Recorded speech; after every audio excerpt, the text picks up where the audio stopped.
Yes. A research ship, if I'm not mistaken. Interesting. I have my issues with the Hotari, but I have to give them some credit.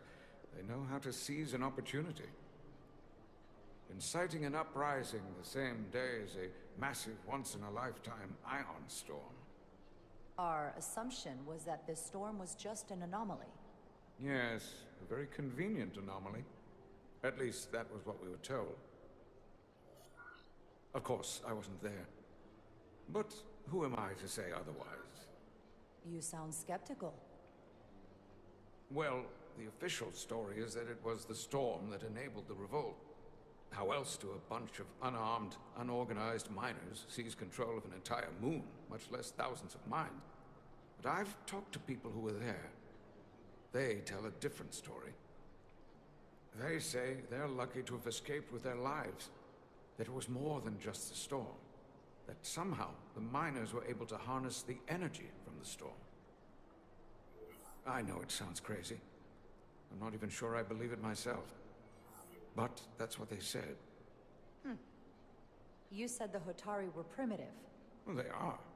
Except for the part about weaponizing ion storms.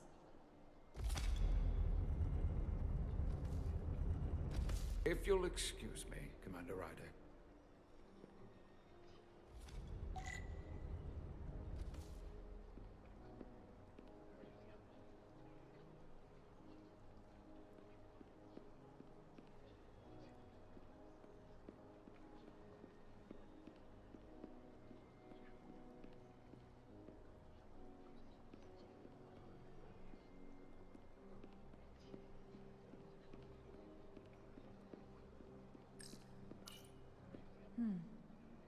Soothing.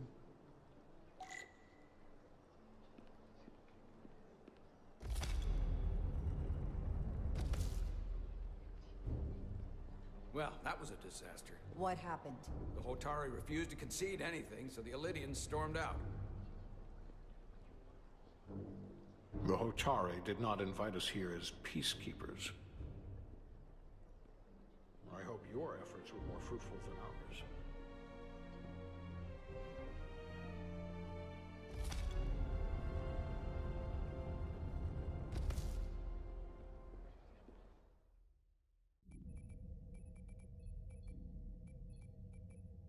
Gravitational harmonics failing to resolve.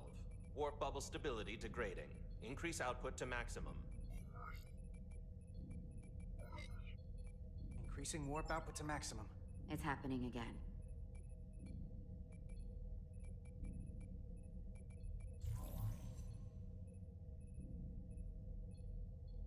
It is evident that presently, the Resolute cannot achieve warp propulsion. Since our diagnostics rule out any problems with our warp systems or anything about the ship, the problem appears to be the fabric of space itself. Space itself? You're saying something about this region of space prevents warp travel? Prevents it, or can't sustain it.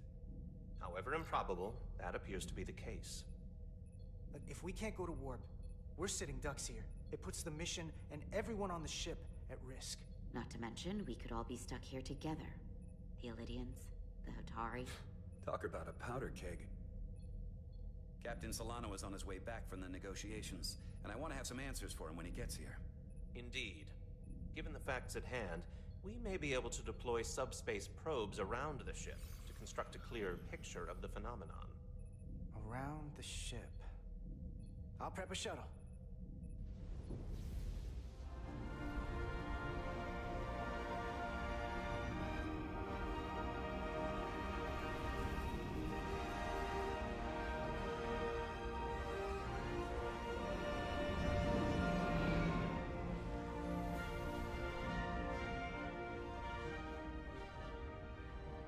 Setting up a waypoint at a distance roughly corresponding to the edge of our warp field.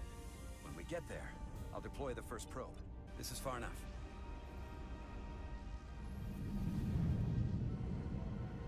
Transporting the first probe into position.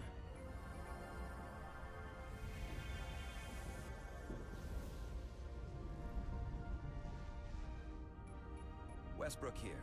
The first probe is deployed. Understood. We are reading it. We are We're about to replay the simulation.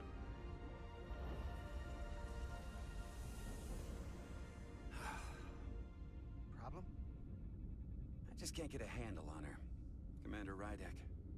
She rejected my plan to use a deflector pulse against the storm surge. But on the other, she did listen to my advice and use the whole polarity trick to get you through that excursion alive. I'm not saying there's anything wrong with the new XO. I'm sure she's a fine officer, even if we don't see eye to eye. But she didn't go through what the rest of us did. You know that. And it's hard to figure out why she'd be the one Solano chose instead of, well, one of us. I've heard some good things. You should at least give her a chance. I'll take that under advisement. Test is running. Warp field collapse in 3, 2, 1, mark.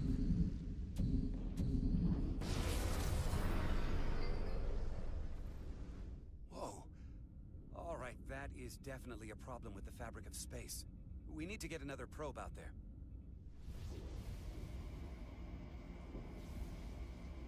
With 2 points of data, the Resolute and the probe, we've managed to get an interference pattern.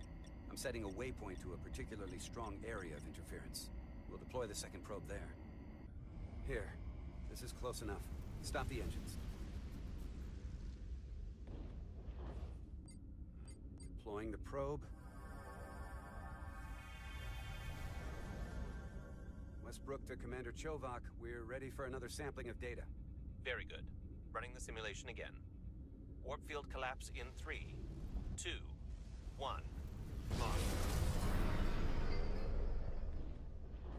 There it is again. I saw it. It seems to be directional. But what about the scans? Anything?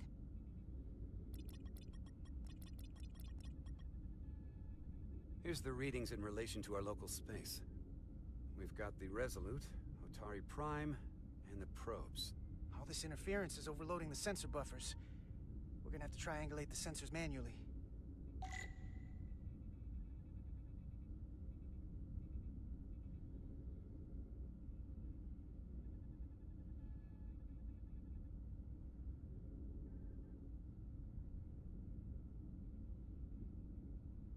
We got something. These markers indicate peaks in the gravimetric interference patterns. Let's see if I can find some more.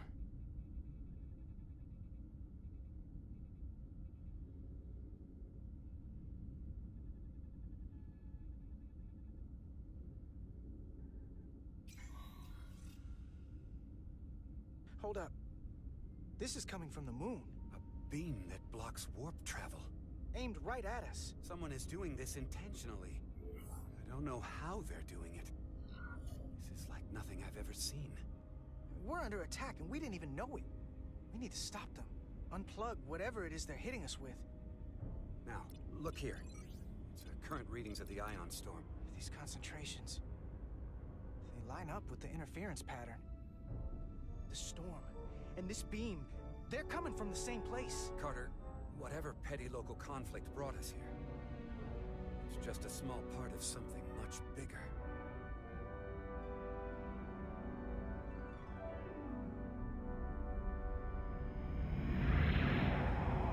Presently, we don't have an explanation for how they're doing this. One thing is clear. This is no fluke. Thank you, Mr. Westbrook. I want a full briefing when I'm back on board. Solano out. A targeted weapon that inhibits warp travel. Coming from the moon Tau. That would explain the difficulties my shuttle encountered. More importantly, the tenor of the Hotari during the negotiations. And here I thought the Illydians would be the problem. Coming to peace talks in a warship. This wasn't supposed to be so complicated. We're right to be worried. If they're targeting the Resolute and we can't go to warp, that effectively leaves us at their mercy. Which puts us in a rather difficult position. Especially if they have more tricks up their sleeve. Tylus, the Hotari representative, said she thought they found something in the mines. Galvin and Sidron brought it back to the palace, but they're keeping it under tight security. She's going to investigate it. I gave her my tricorder. I expect she'll contact us soon.